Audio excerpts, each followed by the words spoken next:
The $14 million check felt like it should have been heavier. I thought the sheer weight of the numbers would give it more substance, but it was just a slip of paper. My hands were shaking as I stared at it, resting them on the polished mahogany of the attorney's desk. Across from me, Mr. Harrison observed me with patient, understanding eyes as I tried to wrap my head around the impossible my great-aunt Beatrice, a woman who hadn't exchanged a word with our family in over 2 decades, had named me the sole heir to her estate. Not my father, her own brother, not my accomplished cousins, with their law degrees and medical practices. Me, Eleanor Vance, the family's resident underachiever who coded medical data from a small, cluttered apartment in Queens, while my husband Mark complained endlessly about his dead-end job as a financial analyst. "Mrs. Vance, are you all right?" Mr. Harrison's voice gently pulled me from my thoughts, back into his office with its panoramic views of the Manhattan skyline. I realized this is a lot to take in. My mind flashed back to this morning, just a few hours ago, when I was digging through the junk drawer in the kitchen for loose change to buy a carton of milk. Mark had left for work in a fury after another fight about our finances, slamming the front door so hard that our wedding picture fell from the wall, its glass cracking. After 8 years of marriage, we had devolved into little more than roommates who shared overdue bills. "Why me?" was all I could finally stammer. Beatrice and I barely knew each other. Mr. Harrison took off his glasses and polished them with a small cloth, carefully selecting his next words. "Your aunt's instructions were very clear. She wrote that you would grasp her reasoning when the time was right." He slid a second envelope, smaller than the first, across the desk. "She also left this for you." Inside, I found a single sheet of elegant stationery, covered in Beatrice's sharp, decisive script. "True strength is forged in sacrifice. You understand this better than you realize. The money is a tool, not a cure. Wield it with wisdom." Those words unlocked a memory from half a year ago, one I had kept locked away from everyone. Most of all from Mark. I had been visiting Beatrice at the hospice every weekend, reading to her from medical journals as she lay dying. It had begun as a sense of duty, prompted by a brief message from a cousin on social media mentioning Beatrice was alone, with no visitors, still refusing to mend fences over a long-forgotten family business disagreement. But those weekly visits transformed into something more. "Your enunciation is dreadful," Beatrice would critique when I fumbled over a complex pharmaceutical name.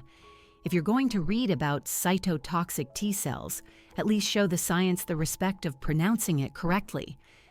And yet, she never asked me to leave. Week after week, I'd sit in that sterile room, the air thick with the scent of antiseptic and mortality, and I'd read about clinical trials and drug efficacy while she corrected me, her voice growing weaker each time.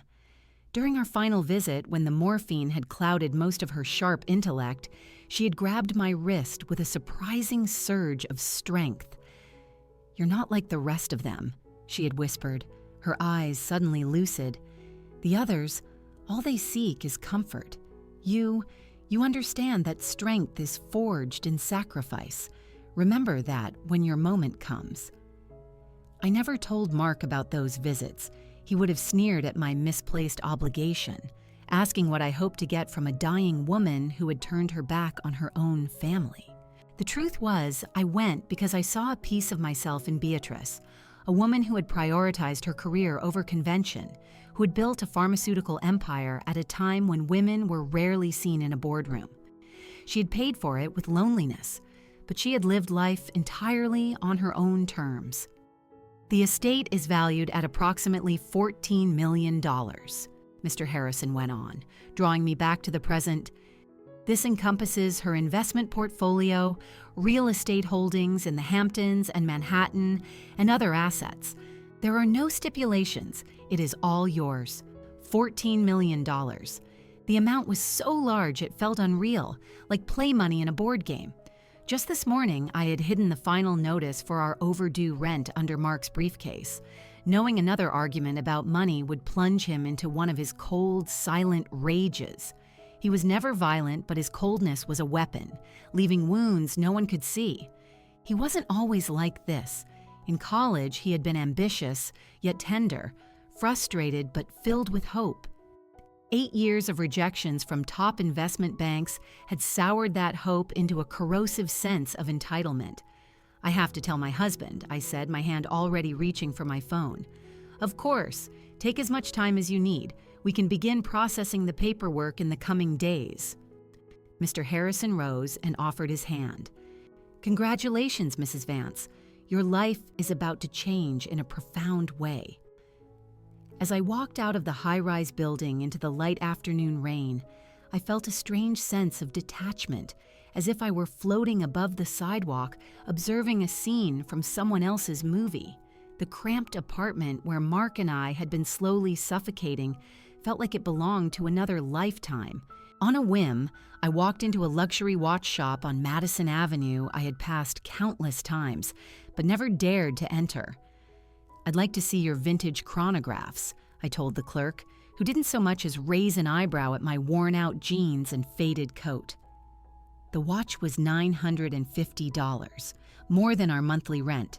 As I held it, feeling its satisfying weight and the smooth glide of its hands, I pictured the look on Mark's face when I gave it to him. This would be our fresh start. No more arguments about bills, no more watching him retreat into bitterness. We could finally breathe again. I called him from my car, my voice trembling with an excitement I couldn't suppress. "Mark, something unbelievable just happened. I'm on my way home and I have news that changes absolutely everything." "I'm in the middle of something, Ellie," he said, his tone clipped and disinterested. I could hear the clacking of a keyboard in the background. "Can this wait?" "No, it really can't. Trust me, you're going to want to hear this." I heard him let out a heavy sigh. "Fine, but be quick about it. I'm working on a major project." A major project? It was probably just another one of his elaborate pitches that would ultimately go nowhere. Another grand scheme to escape the firm he felt was so beneath him, I wanted to blurt it out right then and there, to scream into the phone that our struggles were over, that $14 million were waiting in an account with my name on it. But this news deserved more than a rushed phone call. It deserved to be perfect. The rain began to fall harder as I merged onto the BQE. The box containing the vintage watch sat on the passenger seat. Catching the gloomy afternoon light, I thought again of Beatrice's words. "Strength is forged in sacrifice." What had she sacrificed to build her fortune? Her family, for sure, probably love. Connection, without a doubt. But what had I sacrificed? The answer was nothing yet. This money had just fallen into my lap, a gift from a woman I had only truly known for a few months. As I drove toward our apartment, toward Mark, toward what I was sure would be our new beginning, I couldn't shake the eerie feeling that Beatrice's true gift wasn't the money itself, but something else entirely. Something concealed within her cryptic message about sacrifice and understanding. The windshield wipers swished back and forth. Struggling against the intensifying storm, I pressed my foot down on the accelerator, eager to share this miracle with the man I had vowed to love for better or for worse. I never saw the cargo van run the red light. The intersection of Route 278 and Ashwood Avenue was notoriously hazardous in bad weather. I had complained about it to Mark just last week, mentioning how difficult it was to see the traffic signals through a heavy downpour. Now, as I approached it, the wipers fighting a losing battle against the deluge, I could just barely make out the green light ahead.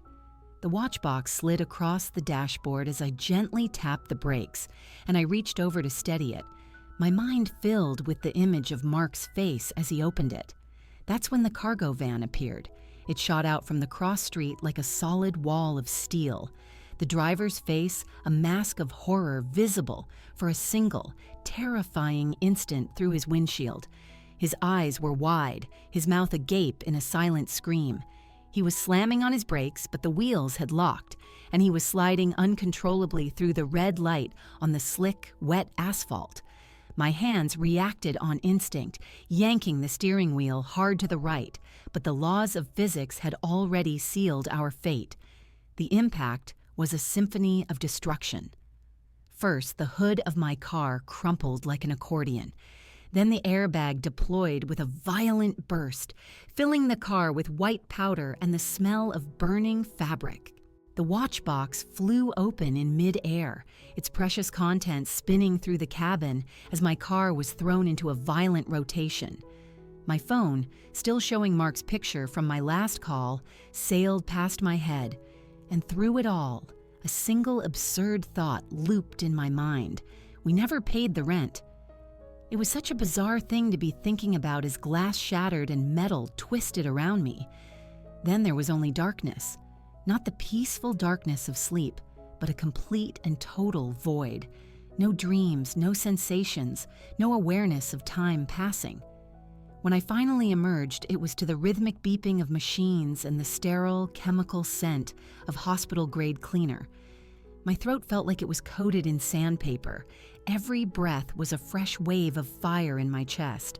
I tried to form a word, but all that came out was a dry croak that summoned a nurse to my bedside. "Easy now, don't try to speak just yet." A nurse with kind eyes and salt and pepper hair said as she adjusted something on my IV drip. Her name tag read Maria.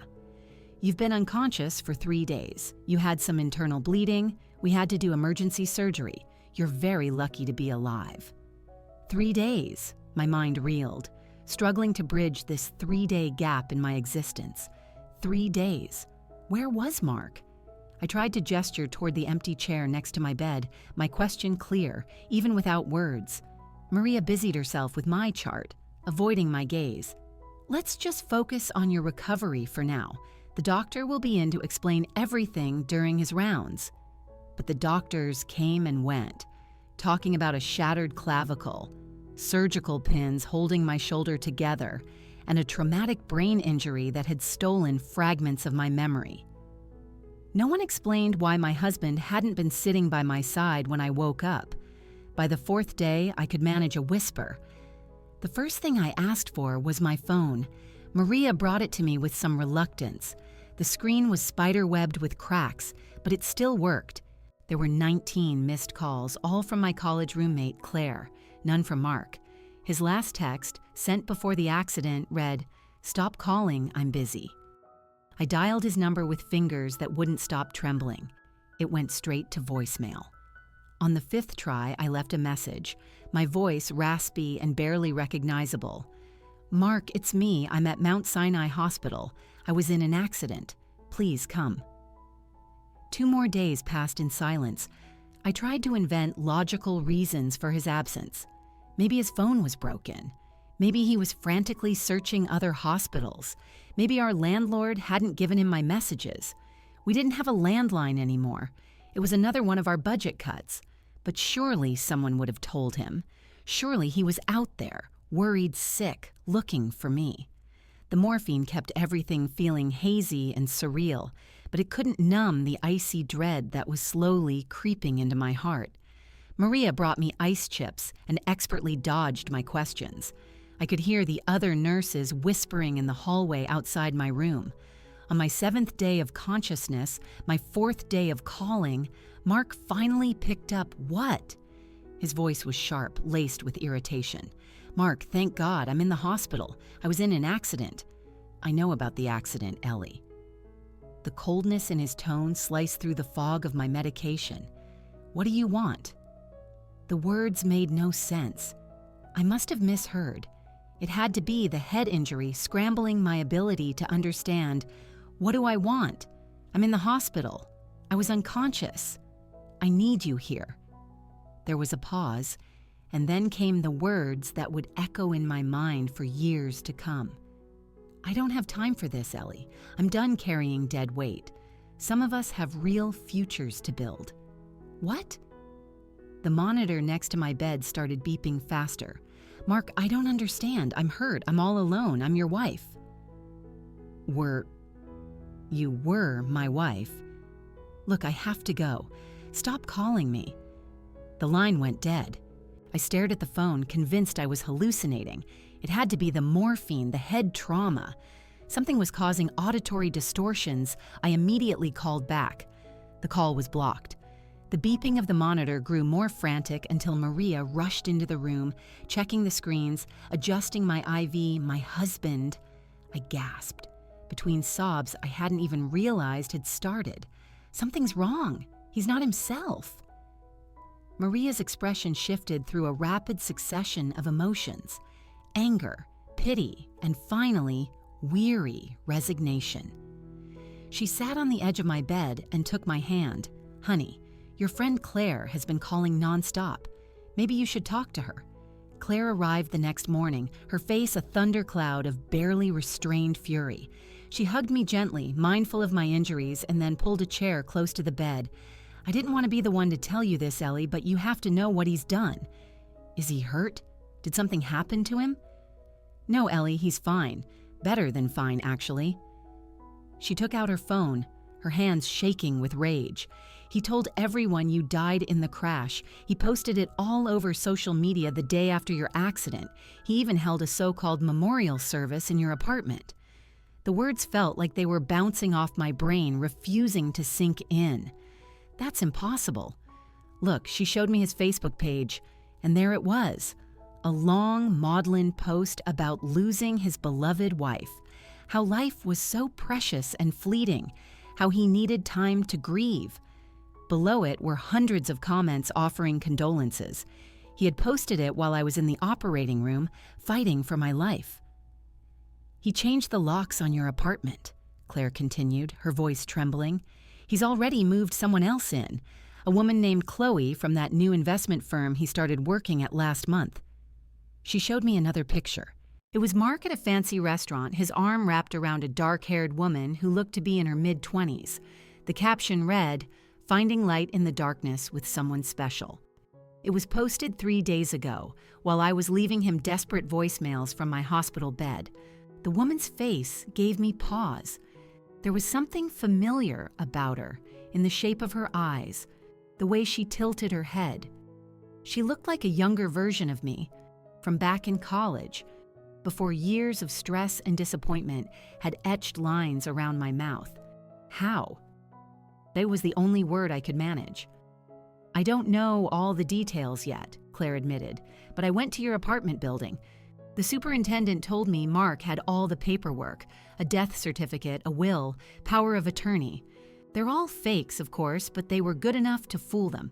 He's already tried to access your bank accounts, my bank accounts, the $14 million, the inheritance that Mark knew nothing about. Or did he?" The room began to spin, whether from the shock or the medication, I couldn't tell. The beeping of the monitor became a shrill, steady alarm as my heart rate soared to dangerous levels. Maria was adjusting my medication when Mr. Harrison arrived. His expression was so grave that she immediately made her excuses and left the room. The attorney, who had handed me a fortune just days ago, now held a tablet and a thick folder of documents, his jaw set in a line of professional fury. "Mrs. Vance, I apologize for not coming sooner, but I needed to gather all the evidence before I presented you with this." He pulled a chair close to my bed, his voice low despite the privacy of the room. "Your husband visited my office 6 hours after your accident." 6 hours? The hospital hadn't even completed my emergency surgery. My damaged brain struggled to keep up. How did he even know about the inheritance? That was my initial concern as well. He came armed with documents. A will, power of attorney, and what appeared to be a death certificate. All forgeries, but very sophisticated ones. He knew exactly what to ask for. He mentioned the $14 million figure specifically. Mr. Harrison turned his tablet toward me, showing me grainy security footage. Watch his reaction when my assistant informed him we required official documentation from the county. On the screen, I saw Mark pacing the marble lobby I had walked through just days before his body language screamed impatience, not grief. When the assistant explained the 30-day waiting period stipulated by Beatrice's will, he slammed his hand down on the reception desk, making her flinch. The Mark I knew avoided confrontation at all costs, but this man looked ready for a fight. "He's called my office 17 times since then," Mr. Harrison continued, "each time with a new forged document, a new argument. Yesterday, he threatened to sue us for deliberately withholding his late wife's estate. He seems to have forgotten that dead wives don't have living husbands. Claire returned as Mr. Harrison was leaving, carrying my laptop. The building manager feels awful. Apparently, Mark told him you'd written a new will leaving everything to him right before the accident. He even showed him a fake document. She powered on the computer, her fingers flying across the keys. You need to see this. The browser history made my stomach churn. 3 weeks before my accident, Mark had searched Route 278 accident statistics, then intersection collision fatality rates, and then how long to legally declare someone deceased. There were pages and pages of searches about inheritance law, forging documents, and how to access a spouse's assets after death. The timestamps showed he had been researching late into the night while I slept beside him, planning my demise while I dreamed of our future. "There's more," Claire said softly. She brought up our joint bank account, the one that had been nearly empty for months. Small transfers had been trickling out of it for the last 3 months, $50 here, $100 there, all to an account in the Cayman Islands. The dates aligned perfectly with when Beatrice's cancer diagnosis had become terminal. "He knew about the inheritance before you did, Ellie. He's been planning this." My mind was spinning. How could he have known? I had kept my visits to Beatrice a secret, never even hinting at the possibility of an inheritance. Then I remembered the life insurance policy he had insisted we update 3 months ago. How he'd asked probing questions about my family's net worth. Had he hired a private investigator? "Show me Chloe," I managed to say, the name feeling like poison on my tongue. Claire pulled up her social media profiles. Chloe Mills, 26, financial analyst at a prestigious firm. Her LinkedIn profile showed she had attended a fintech conference 3 months prior, where Mark had given a presentation on alternative investment strategies. It was the same week Beatrice had entered hospice care. Photos from the conference showed them at the same networking events and cocktail parties. In one shot, they were standing so close their shoulders were touching, both holding champagne flutes.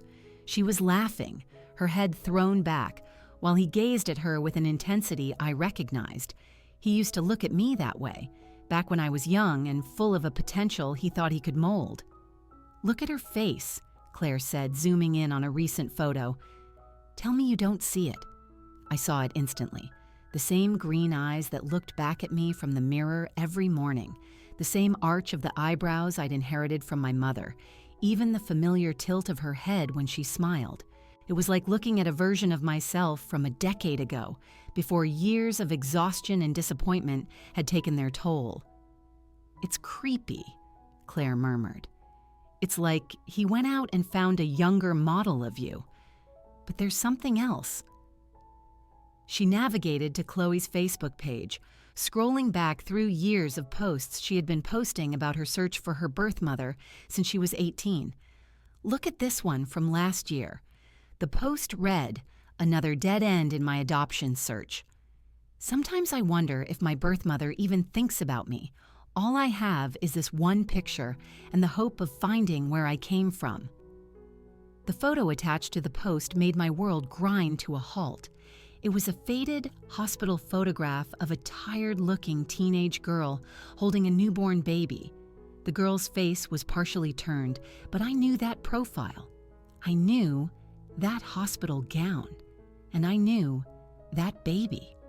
Claire watched as my expression shifted. "Ellie, is there something you need to tell me?" The memory hit me with the force of the cargo van, violent and unexpected, changing everything. 1999.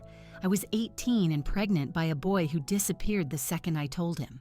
My parents, pillars of their church community, had given me 2 options: abortion or adoption. They handled everything with cold clinical efficiency, sending me to live with a distant relative in another state until the birth. I had one photo, one brief moment holding her, and then she was gone. I had buried that pain so deep that I sometimes managed to forget it was there. I looked at the laptop screen, at Chloe's hopeful posts about finding her birth mother, and I felt the horrifying pieces of the puzzle click into place. Mark hadn't just found a younger woman who looked like me. He had found my daughter. Claire. My voice came out strangled. I need you to check something. When did Mark and Chloe first start appearing in photos together? She scrolled through the timestamps. The first picture is from that conference 3 months ago, but wait. She pulled up Mark's LinkedIn. He started following her profile 2 weeks before that. And look at his search history from around that time. The searches were chillingly precise. Adoption records, Minneapolis, 1999. Birth mother search services, FinTech conference attendee list, Chloe Mills background.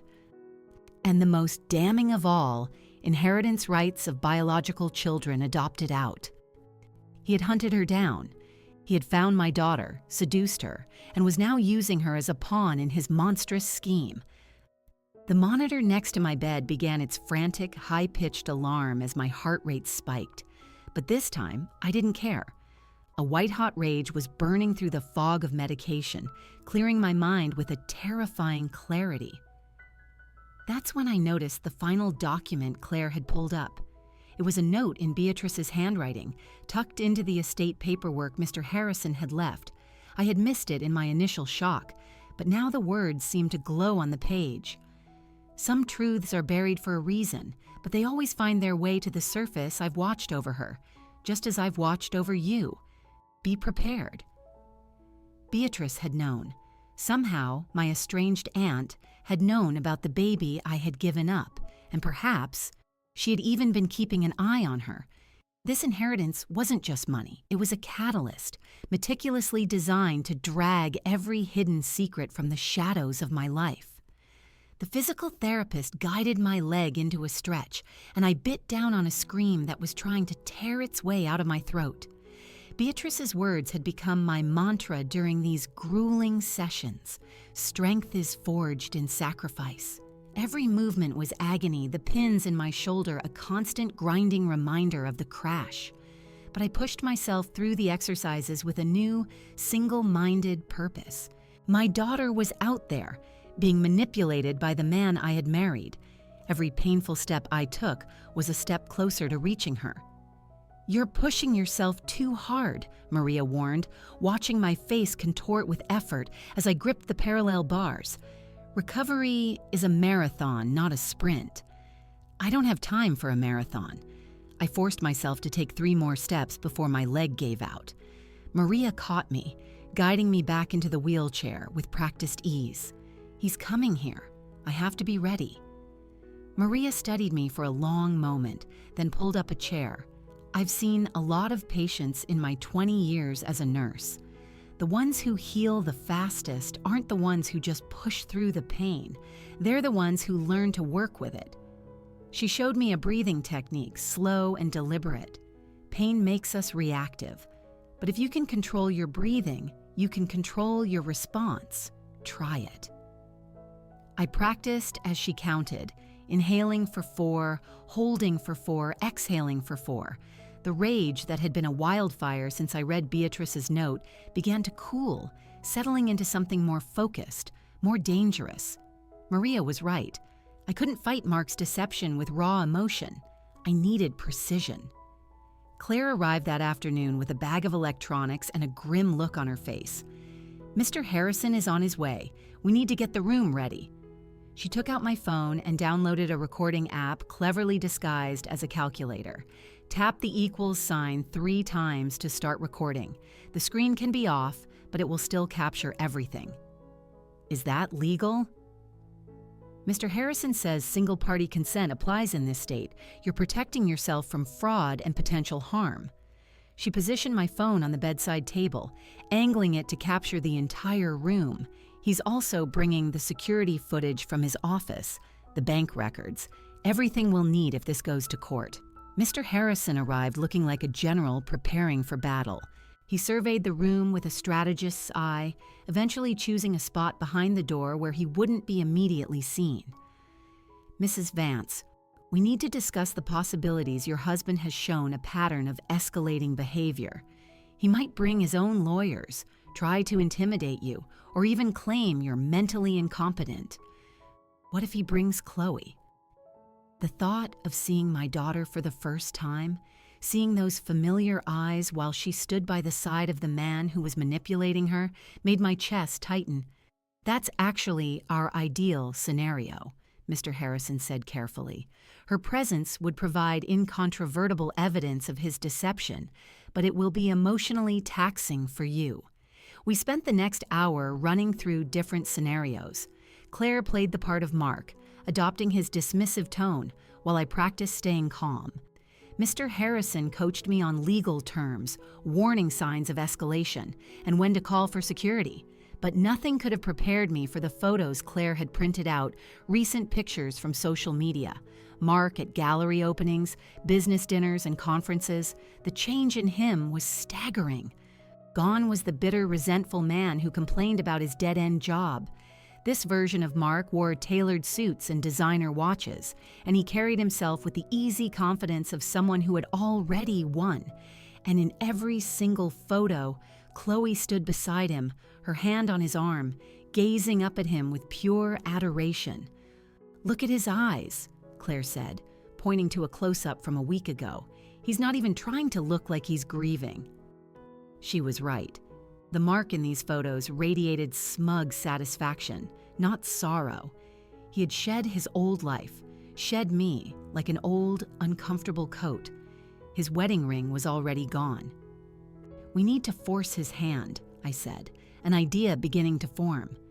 "Claire, can you send him a text from your phone?" She hesitated. "He knows we're friends. Won't he be suspicious?" "Not if we phrase it right." I thought for a moment, composing a message that would prey on his paranoia. "Tell him you know about the inheritance, that I'm awake and I remember everything, and that he needs to fix this before I go to the police." Claire typed out the message with trembling fingers. We waited in a tense silence. The normal hospital sounds, beeping monitors, distant conversations, footsteps in the hall, seeming to grow louder. Then her phone buzzed. "We'll handle it today. Delete this message." Claire showed me the screen. That "we" means he's bringing her. Mr. Harrison checked his watch. "They'll likely come during evening visiting hours when there are fewer staff around. I'll get into position once we know they're in the building." He placed a business card on my table. "Security's number is on speed dial. Don't hesitate to use it." After they left, I sat alone, looking at my reflection in the bathroom mirror. The woman staring back at me was a stranger. Her cheeks were hollow, the bruises around her eyes had faded to a sickly yellow, and her hair was limp and lifeless. I had lost at least 15 pounds since the accident. My collarbones protruded sharply beneath the thin fabric of the hospital gown, but it was my eyes that had changed the most. The soft, accepting look that had lived there for 8 years was gone, replaced by something hard and unyielding. Claire had left a lipstick in my drawer, a deep, bold red that I would never have chosen for myself. I applied it carefully, watching my face transform. I didn't look prettier, just more defined, more present. I arranged myself in the bed, propping pillows to support my damaged shoulder while trying to look naturally relaxed. I left the hospital gown deliberately untied, making myself appear more frail than I felt. Let Mark see weakness. Let him think he had already won. I practiced my breathing exercises, counting to 4 on the inhale, holding for 4 and exhaling for 4. The rage was still there, but it was contained now, compressed into something I could use. My phone sat innocently on the bedside table, its calculator app ready. The afternoon sun cast long bars of light across the white blanket as it streamed through the blinds. By 5 o'clock, my nerves were screaming with anticipation. Every footstep in the hallway made my heart leap. Maria came to check on me one last time. Squeezing my hand with a look of unspoken support, Claire texted me updates from the lobby. Mr. Harrison confirmed he was in position. The stage was set. At 5:47, I heard his voice in the hallway, that familiar tone now sharpened with an edge of impatience. "Room 314, yes, we're family." My finger found the calculator app. 3 quick taps on the equals sign, recording. The doorknob turned slowly, and Mark walked into my hospital room with the measured confidence of someone stepping onto a stage he owned. The transformation from the man I'd kissed goodbye just over a week ago was startling. He wore an Armani suit I'd never seen before, shoes that cost more than our monthly rent, and a watch that glinted ostentatiously in the afternoon light. He moved differently, each gesture calculated, carrying a leather briefcase that looked like it had come straight from a boutique. "Eleanor," he said, his voice dripping with a faux concern that didn't reach his eyes. "You're looking better than I expected." The casual cruelty of that last word, expected, hung in the air between us. He walked toward my bed, setting his briefcase on the visitor's chair with a deliberate, practiced motion. I kept my breathing steady, 4 counts in, 4 counts held, remembering Maria's training, while my phone silently recorded everything from the bedside table. "The doctors have been keeping me updated," he continued, pulling a sheaf of documents from his briefcase. "They're concerned about your cognitive state after such a severe head trauma. Confusion, memory gaps, difficulty with complex information. All perfectly normal, they say." I let my gaze drift, playing into the role he had cast for me. "Mark? You came?" "Of course I came." He arranged the papers on my overbed table, each movement precise. "We need to talk about your ongoing care. The medical bills are going to be astronomical, and there are decisions about your assets that simply can't wait. Your assets. Not our assets or even my assets in a caring way." He said it like he was reading from an inventory list. He produced a gold-plated pen, another prop in his performance. "This is a simple power of attorney," he explained, his voice taking on a patronizing tone I'd never heard from him before. "It will allow me to handle all the complex financial matters while you focus on getting better. The doctors agree it's best not to stress you with these details right now." "The doctors?" I let a hint of confusion enter my voice. "Which doctors?" A flicker of irritation crossed his face before he smoothed it over. "Dr. Martinez, from neurology. You probably don't remember the consultation. Head injuries can affect memory formation." He leaned in closer, and I could smell his expensive cologne, a far cry from the drugstore brand he had worn for 8 years. "Just sign here, and I'll take care of everything." I reached for the pen with a deliberately trembling hand, then let it slip through my fingers. It clattered to the floor and rolled under the bed. Mark's jaw tightened for a fraction of a second, but he maintained his solicitous facade as he bent down to retrieve it. In that moment, I saw the cold calculation in his movements. Every gesture was designed to project an image of care while asserting absolute control. "There are other documents as well," he went on, producing more papers. "Insurance forms, hospital administration, property transfers to simplify your estate. All standard procedure for someone in your condition." "My condition," I repeated slowly. "You keep saying that. Severe traumatic brain injury, multiple surgeries, extended unconsciousness." He recited my list of injuries as if he were reading a grocery list. "The prognosis is uncertain. We have to be practical about the possibility of long-term care." The door opened again, and my entire body went rigid. Chloe entered the room hesitantly, clutching a designer handbag like a shield. She lingered near the doorway at first, half hidden in the shadows, but I could see enough. Those familiar green eyes, the nervous way she touched her throat, a gesture I recognized as one of my own anxiety tells. "This is Chloe," Mark said smoothly. "She's been helping me navigate all the legal complexities. She works in finance." Chloe stepped forward into the harsh fluorescent light of the hospital room, and the air left my lungs. "She was 26, Claire had said, but seeing her in person made time collapse. She had my mother's cheekbones, my father's stubborn chin, and eyes that were such a perfect match for mine. It was like looking into a mirror that reflected the past. She stared at me, her expression shifting from nervousness to confusion and then to dawning shock. Her hand went to her throat again, her fingers fumbling for a small pendant I couldn't quite make out. The afternoon sun, streaming through the blinds, caught her face at an angle that made the resemblance undeniable. "Hello," I managed to whisper. Chloe didn't answer. She was frozen, her handbag sliding unheeded down her arm. Her mouth opened slightly, then closed, then opened again. Beneath her carefully applied makeup, her face had gone deathly pale. "Chloe, the witness signature," Mark prompted, a sharp edge of impatience creeping into his voice. "We discussed this," but Chloe wasn't listening. She moved toward my bed as if pulled by an invisible force, her eyes never leaving my face.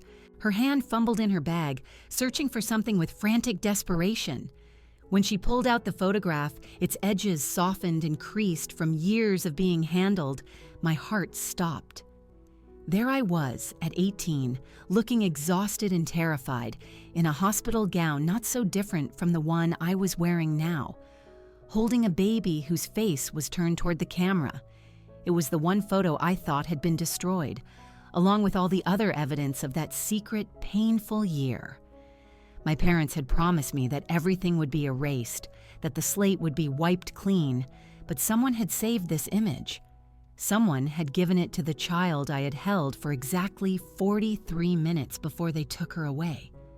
"Oh my God," Chloe whispered, her voice cracking. "You're my mother."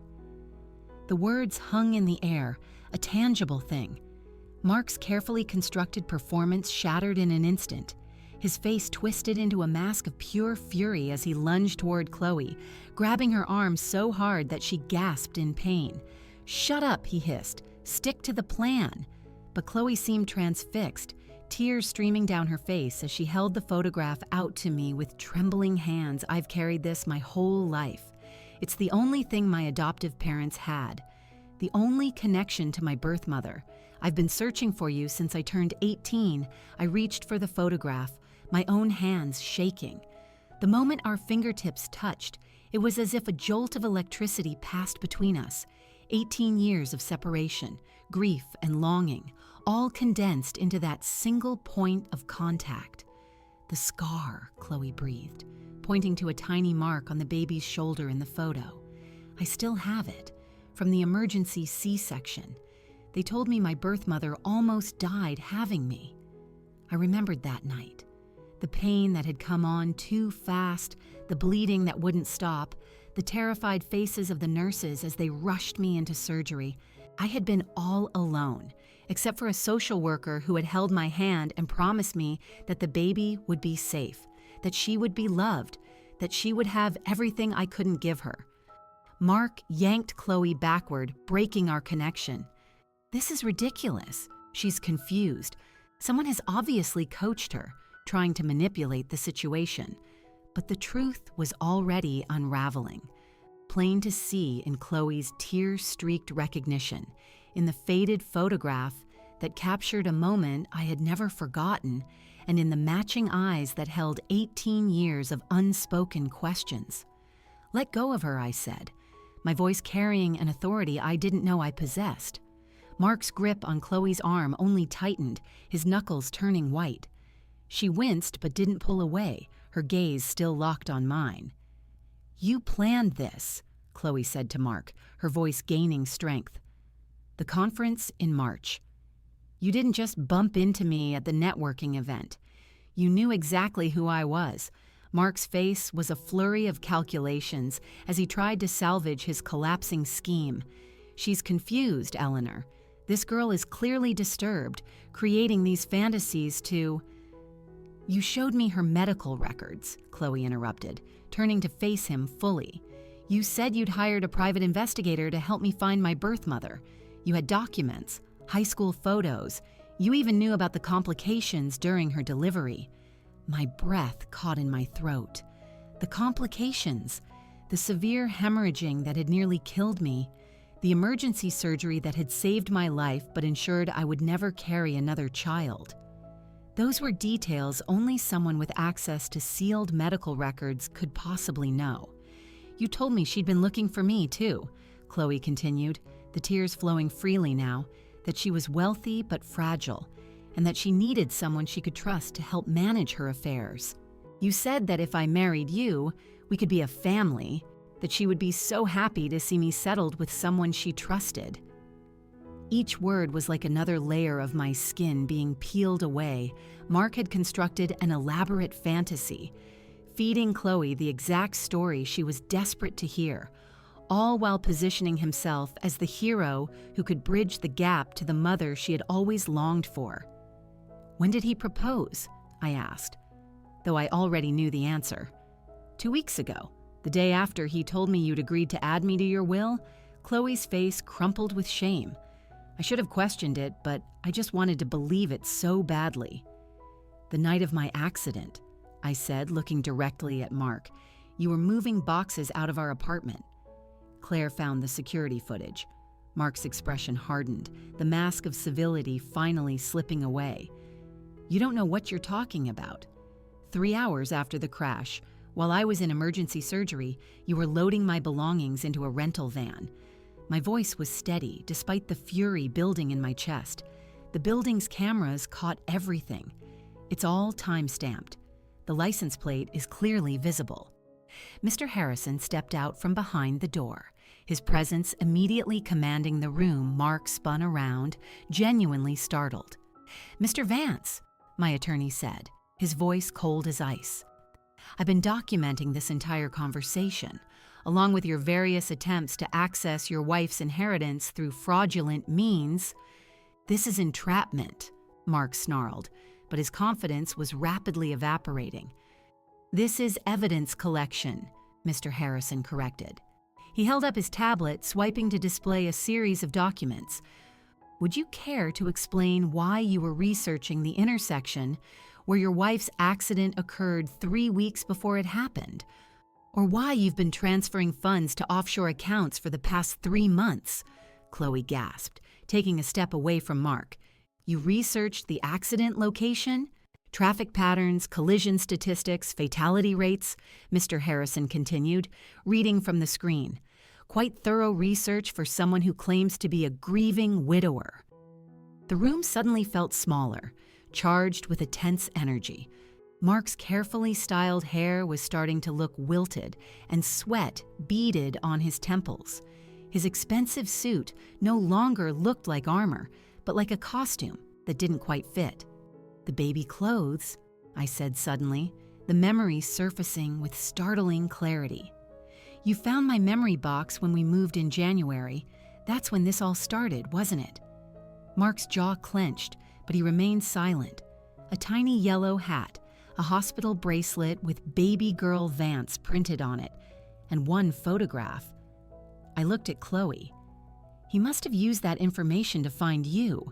Adoption records are sealed, but with enough money and the right connections—" "He hired someone named Marcus," Chloe whispered. "He said he was a specialist in reunion services. I met with him twice. He had so much information about you, about your family, your life, the violation of it." Mark pawing through my most private, painful memories, weaponizing the grief I had carried for 18 years, made my damaged ribs ache with the effort of containing my rage. "You know what the saddest part is?" I said to Mark. "If you had just asked me about the box, I would have told you everything. I would have shared that pain with you because I thought that's what marriage was, carrying each other's burdens." "Spare me the martyrdom, Eleanor," he snapped. "You hid $14 million from me. I inherited it. After. You had already decided I was worth more dead than alive," I shot back. "The transfers to the offshore account started 3 months ago. Beatrice wasn't even gone yet, but you were already stealing from us. From me." "Speaking of which, Mr. Vance," Mr. Harrison said, clearing his throat, "would you care to explain this?" He displayed another document on his tablet. It was a marriage certificate, dated 5 days after my accident. Bigamy is a felony in this state, as are fraud, attempted theft of an estate, and filing a false death certificate. The color drained from Mark's face as the full weight of his exposure finally hit him. He looked from Mr. Harrison to Chloe to me, his mind racing, trying to calculate odds that had already turned irrevocably against him. "I want a lawyer," he said flatly. "An excellent choice," Mr. Harrison replied, pulling out his phone. "Security is already on their way, and Detective Morrison from the Financial Crimes Unit would also like a word." 2 hospital security officers appeared in the doorway, their broad shoulders filling the remaining space. Mark reflexively straightened his tie, a desperate gesture of control in a situation that had spiraled far beyond his grasp. 8 years, I said quietly, and everyone in the room turned to look at me. 8 years of marriage, and you never knew me at all. "I knew enough," Mark retorted, his voice thick with bitterness. "I knew you'd never amount to anything without me pushing you, just coding medical reports in that pathetic little apartment, accepting whatever crumbs life threw your way." "She was supporting your dreams," Chloe said suddenly, her voice fierce. "She worked that job to pay our bills while you chased your art, your business ideas, your endless schemes." Mark let out a harsh, ugly laugh. "Supporting me?" "She was holding me back. Do you have any idea what it's like to have that kind of potential, trapped by someone else's mediocrity?" The words should have stung, but they didn't, because for the first time in 8 years, I was seeing the real Mark. Not the struggling artist I had fallen in love with, not the bitter husband I had tried so desperately to appease, but a cold, calculating predator who had always seen me as nothing more than an obstacle. "Mrs. Vance," one of the security officers said gently, "we need to escort Mr. Vance out now." As they moved toward him, Mark made one last desperate appeal. "Eleanor, think about what you're doing. We can work this out." I looked at him, really looked at him, and saw not my husband, but a stranger in an expensive suit, bought with money he'd stolen while planning my funeral. "You never knew me," I repeated, each word deliberate and final. The security officers moved toward Mark with practiced efficiency, one pulling handcuffs from his belt, while the other took up a position to block any sudden moves. Mark's entire body went rigid, his face flushing a deep, mottled red, as the reality of his situation finally crystallized. "This is a mistake," he said, his voice rising in pitch. "I'm her husband, I have rights. You can't just—" "Sir, please turn around and place your hands behind your back," the officer interrupted calmly. "Do you have any idea who I am? I work at a major investment firm. I have lawyers who will—" "Mr. Vance, you're under arrest for fraud, filing false documents, bigamy, and attempted theft," Detective Morrison announced as she strode into the room, her badge clearly visible on her belt. She was younger than I'd imagined, with sharp, intelligent eyes that seemed to miss nothing. "You have the right to remain silent. Anything you say can and will be used against you in a court of law." As the handcuffs clicked shut around his wrists, Mark's carefully constructed composure shattered completely. Gone was the polished executive. In his place stood a desperate, cornered man watching his world collapse. He twisted toward Chloe, his face contorted with rage. "You stupid girl, you ruined everything," he spat. "We had a plan. I was supposed to help you steal from my mother," Chloe finished for him quietly. She stood straighter, her tears having stopped, meeting his fury with an unexpected strength. "You used my deepest wish against me. You knew how badly I wanted to find her, and you turned it into a weapon." The officers began to lead Mark toward the door, but he managed one last venomous look in my direction. "You'll regret this, Eleanor. You have no idea what you're destroying." "The only thing destroyed here is the illusion I lived with for 8 years, I replied, my voice steady.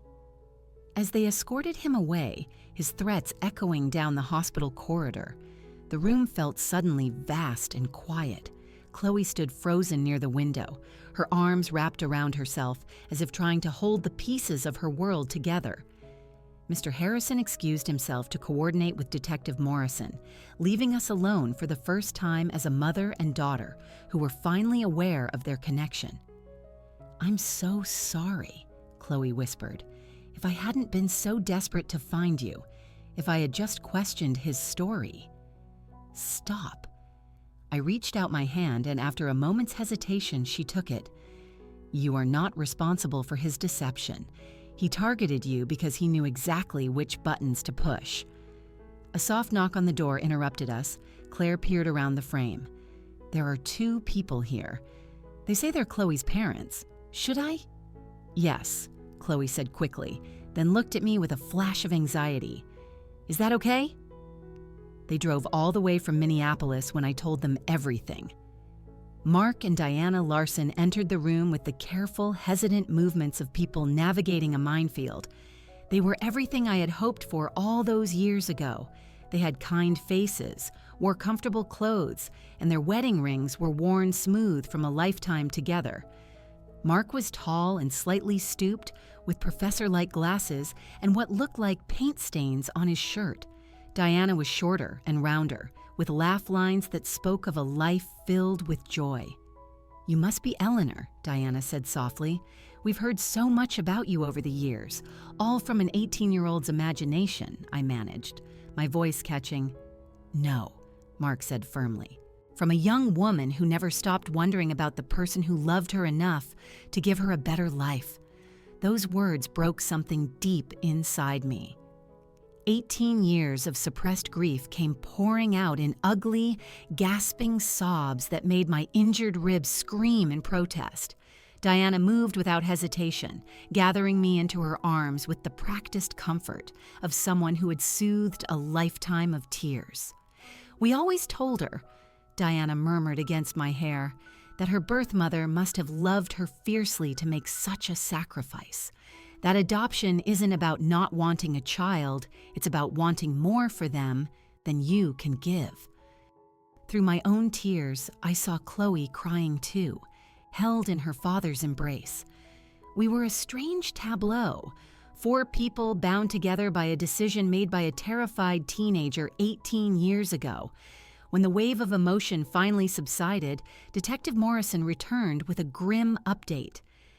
We've uncovered some additional evidence I think you should know about 3 days before your accident. Someone filled a prescription for a powerful sedative in your name at a pharmacy across town. The signature doesn't match yours. My blood ran cold. Sedatives. The kind that, when mixed with alcohol or even certain foods, could cause confusion, delayed reaction times, and impaired judgment. Morrison's expression was somber. Your neighbors mentioned you seemed unusually tired in the days leading up to the accident. One said you were stumbling when you got your mail and seemed confused about what day it was. The horrifying implications washed over me. Mark hadn't directly caused the accident, but had he been setting the stage for something else? Making me more vulnerable, easier to control, or potentially... I couldn't finish the thought. Combined with everything else, it adds attempted poisoning to his list of charges, Morrison continued. We're looking at a minimum of 12 to 15 years, possibly more if we can prove intent to cause serious harm. After Morrison left, the 5 of us sat in a strange but comfortable silence. Claire had returned, resuming her post as my protective friend. The Larsons had pulled their chairs close to Chloe, who kept glancing at me as if she feared I might disappear. Tell me about your childhood, I said suddenly. I want to know everything. First words, favorite foods, bad teenage decisions. All of it. Chloe laughed, a sound that made my heart ache with its familiarity. My first word was no, which Mom says explains a lot about my personality. She was stubborn from day one, Diana confirmed with a fond smile. Refused to eat peas, refused to wear pink, and refused to give up on finding you, even when the adoption agency told her it was a lost cause. We talked for hours as the hospital grew dark around us. Mark told stories of Chloe's disastrous science fair projects. Diana shared photos from her awkward middle school years. Chloe admitted to sneaking out to go to a concert when she was 15 and being grounded for a month. Each story was a precious gift, filling in the gaps of a life I had only ever been able to wonder about. I became a financial analyst, Chloe said eventually, because I thought if I understood systems and records, I could find you. I specialized in tracking hidden assets, following paper trails. It's ironic that Mark used that very skill set as part of his con. "What will you do now?" I asked. She glanced at her parents, then back at me. "I don't know. Everything about my life here feels tainted now. The job, the apartment, even the coffee shop where Mark first approached me, it's all connected to his lies. You could stay here for a while," I offered carefully, "not as an obligation, just if you want time to figure things out." The hope that bloomed on her face made every moment of pain I had endured feel worthwhile. We had been brought together by betrayal and manipulation, but perhaps something real and beautiful could grow from such poisoned soil. 6 months had transformed everything, except for the scar tissue. My body was a permanent map of the accident, a shoulder that ached before a storm, a slight limp when I was tired. But the most profound changes were the ones no one could see. I sat in the courthouse gallery, watching Mark receive his sentence, and I felt nothing close to victory or even closure. 12 years for fraud, conspiracy, attempted theft, and the poisoning charge they could never definitively prove but couldn't dismiss. He stood there in his orange jumpsuit, looking diminished and ordinary, no longer the man who had consumed 8 years of my life. Chloe sat beside me, her hand resting on the wooden bench near mine, close enough to feel the warmth we had learned to navigate the space between us with a careful, gentle intention, building a connection without forcing an intimacy that 18 years of separation had made impossible. When the judge read the verdict, Mark turned and looked at us one last time. His eyes held no remorse, only the cold calculation of a gambler tallying his losses in a game he still believed he should have won. Outside the courthouse, the autumn air smelled of burning leaves and distant rain. I pulled the last photograph from our wedding out of my purse, the one I had kept meaning to throw away. There I was, 8 years younger, standing next to Mark in a borrowed dress, believing that love meant accepting less than I deserved. I tore it into small pieces, and the wind caught them, scattering them like confetti for a celebration no one was attending. "Do you regret the marriage?" Chloe asked, watching the fragments disappear into the city streets. "I regret not seeing who he really was," I replied. "But without that marriage, without his deception, we might never have found each other. Sometimes the worst roads lead to the best destinations." We walked to our cars in a comfortable silence. Over the past few months, we had found our own rhythm. Coffee every Tuesday morning, dinner on Sundays, texts throughout the week that ranged from the profound to the mundane. The $14 million had made many things possible, but the most valuable investment had been the time we spent together, learning how to be a mother and a daughter without the crushing weight of expectation. The foundation we had established occupied the 3rd floor of a renovated downtown building. Second Chances provided support for women facing crisis pregnancies and facilitated adoption reunions. Complete with proper counseling and resources, Chloe had left her career in finance to run the reunion program, using her skills in tracking records and navigating systems to help other families find each other through legal, ethical means. "We have 3 new reunion cases this week," she told me as we drove to the office. One mother has been searching for 40 years. I had returned to biomedical research, but with a new focus, studying the genetic and epigenetic factors in adoption and separation, exploring how biology and environment shape our identities.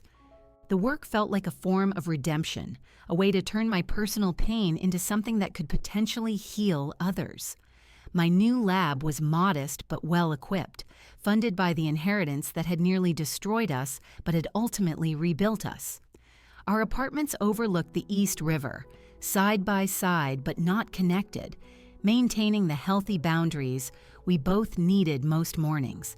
I could see Chloe on her balcony with her coffee, often on the phone with the Larsons, who had embraced our strange extended family with remarkable grace. Diana called me weekly to share recipes and childhood stories I had missed. Mark sent me photos from his biology classroom, where he now used our story, carefully anonymized, to teach his students about nature versus nurture. Thanksgiving arrived with an unexpected blanket of snow that transformed the city into a postcard. The Larson house in Minneapolis smelled of turkey and cinnamon, filled with the controlled chaos of a family gathering.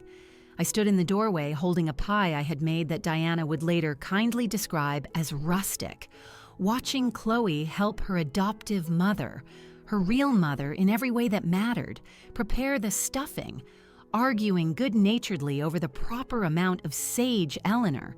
"Stop hovering and come help," Diana called out, waving me into the kitchen with a flour-dusted hand. Family doesn't stand in doorways. The word family still caught me by surprise sometimes, but I was learning to accept it. During dinner, Mark raised his glass for a toast, his professor's voice carrying over the cheerful din to families of choice and of chance, to the winding roads that led us all here, and to the futures we are building together. Later, as Chloe showed me embarrassing photos from her teenage years, braces, unfortunate hair choices, failed attempts at rebellion, I realized this was what I had unknowingly sacrificed her for all those years ago. Not wealth or success, but this warmth, this sense of belonging, these people who loved her unconditionally. My decision at 18 had been the right one, even if it had taken 18 years and a terrible series of events to prove it. 3 weeks after Thanksgiving, on the anniversary of the accident, Chloe and I drove to the intersection where everything had changed. The city had installed a small memorial garden there as part of a pedestrian safety initiative, though they didn't know it marked the site of my personal transformation. The early morning frost made everything glitter. Beautiful in its fragility, I had brought the fragments of the vintage watch, the pieces that had been recovered from the crash scene that Claire had saved for me. That gift, once intended to celebrate a false future with Mark, now felt like an artifact from another person's life. Chloe carried a small flowering crabapple sapling, chosen for its resilience and its ability to bloom after the harshest winters. We dug the hole together in silence, the physical work grounding us. In the present moment, I placed the broken pieces of the watch at the bottom, covering them with dark, rich soil. The tree settled into its new home with surprising ease, as if it had always been meant to be there. Chloe watered it carefully while I packed the earth around its base, securing it for the seasons to come. Sometimes, I told her, as we stood back to look at our work, destruction is just creation in disguise.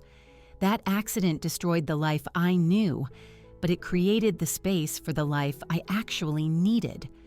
Chloe linked her arm through mine, a gesture that had become natural and easy over the past few months. "Do you think we would have found each other without Mark's scheme?"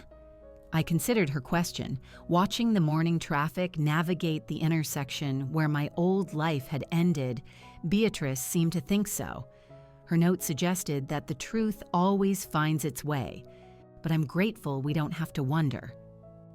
The sun broke through the clouds as we walked back to the car, casting long shadows behind us.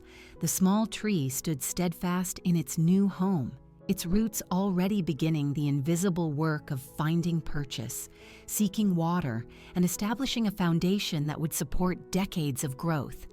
Next spring, it would bloom for the first time, its pink and white blossoms emerging from branches that winter could not break. The $14 million remained largely untouched, except for the foundation and our living expenses. Money, I had come to understand, was simply potential energy. It could create or destroy, depending on the hands that wielded it. Mark had seen it as power to be stolen. Chloe and I saw it as a responsibility to be shared. The difference between those two perspectives contained everything that mattered. My phone buzzed with a text from Claire. It was a photo from her morning run past the memorial garden.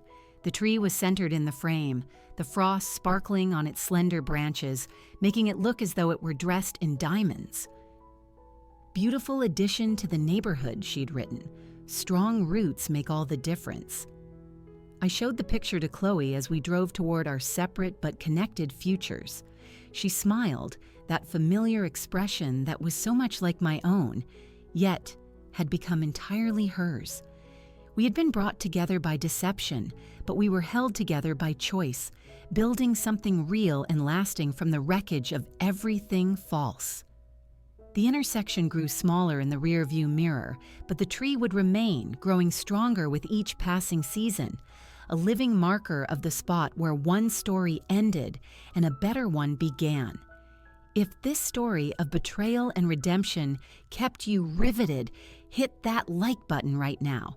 My most powerful moment was when Chloe recognized me as her mother, shattering Mark's entire scheme in seconds. What moment touched your heart the most? Share it in the comments below. Don't miss more incredible true stories of survival and triumph. Subscribe and hit that notification bell so you never miss an upload end of story.